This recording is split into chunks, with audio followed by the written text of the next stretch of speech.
தமிழ்நாட்டில் எப்போ வேணாலும் மறுதேர்தல் வரலாம் அப்படின்னு யார் சொல்லியிருக்கானா? மரியாதைக்குரிய ஐயா ஸ்டாலின் அவர்கள் வந்து சொல்லியிருக்காப்புல. ஏன்னா டிவிக்கு வந்து மெஜாரிட்டியாக ஆட்சி அமைக்கலை, கூட்டணி கட்சிகளின் ஆதரவோடு தான் அவங்க இருக்கிறாங்க. அது எப்போ வேணாலும் கவலும், அந்த வண்டி எங்கே போய் நிற்குதுன்னு தெரியாது. அதனால் இன்னும் 3 மாதமோ 6 மாதமோ தமிழ்நாட்டில் மறுதேர்தல் வரலான்ட்டு டிஎம்கே அமைச்சர்களுக்கு உத்தரவு விட்டார். ஆனால் நான் என்ன கேட்குறேன், உண்மையை சொல்லப்போனால் இன்னும் 5 வருஷத்துக்கு டிவிக்கே இருக்கும், கட்சி அவங்க தான் ஆளுவாங்க, அதில் எந்த வித மாற்றமும் இல்லை. அதையும் தாண்டி நீங்கள் சொன்னது பழிச்சிச்சுன்னா மக்கள் உங்களை திரும்ப உங்களை ஏற்றுக்குவான்னு நீங்கள் நம்புறீங்களா?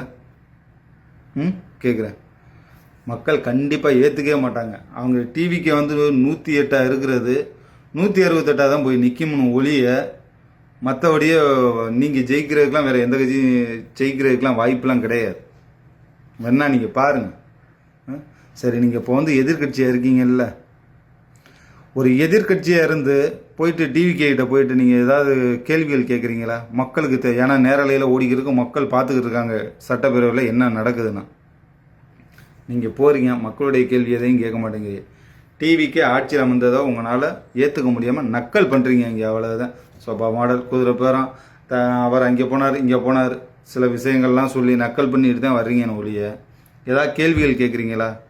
நான் கேட்குறேன். இல்லை, இப்போ எதுக்கு மறுதேர்தல்? நல்லபடியாக ஆட்சி அமைச்சிக்கிட்டு தானே இருக்காங்க. நீங்கள் வந்து இந்த 5 வருஷத்துக்கு நல்ல எதிர்கட்சியாக இருந்து மக்கள்கிட்ட கேள்வி கேளுங்க, அவங்கள்ட்ட கேள்வி கேளுங்க. மக்களுக்கு இந்த குறைகளை விட்டுருக்கேன்னு கேட்டிங்கன்னா மக்கள் உங்கள் மேலேயும் நம்பிக்கை வரும்ல. அதெல்லாம் விட்டுப்பட்டு இல்லை நான் திரும்பவும் ஆட்சி அதிகாரத்துக்கு தான் வருவேன், அதுக்கு மறுதேர்தல்லாம் வரணும் அப்படின்னா மக்கள் எப்படி ஏற்றுக்குருவாங்க? ஏற்றுக்கவே மாட்டாங்க.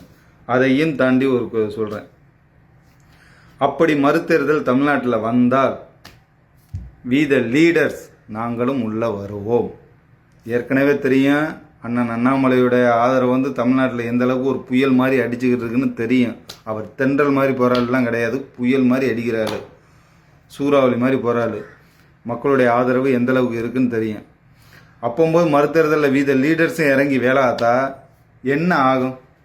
இங்கிட்ட டிவிகேவா, இங்கிட்ட வி த லீடர்ஸா? ஏன்னா இன்னும் கட்சி பேரை அறிவிக்கலை. அந்த மாதிரி தான் போட்டி போகும். மற்றபடியே இடையில உள்ள கட்சிகள் எதுக்குமே ஏன்னா மக்கள் மாற்றுவோம் மாறுவோம்னு முன்னேறி போய்கிட்டு இருக்காங்க. பழசது வேண்டாம் புதுசதை எடுத்துக்கிறோம் அப்படின்ட்டு. திரும்பவும் சொல்கிறேன், அப்படி ஒரு நிலைமை நடக்காமல் பார்த்துக்கிறங்க. ஏன்னா வி த லீடர்ஸும் உள்ளே வரும். பார்ப்போம் தமிழ்நாட்டில் என்ன நடக்க போகுதுன்னு. மறுதேர்தல் வருதா இல்லை உங்களே ஆட்சி அமைக்கிறாங்களா?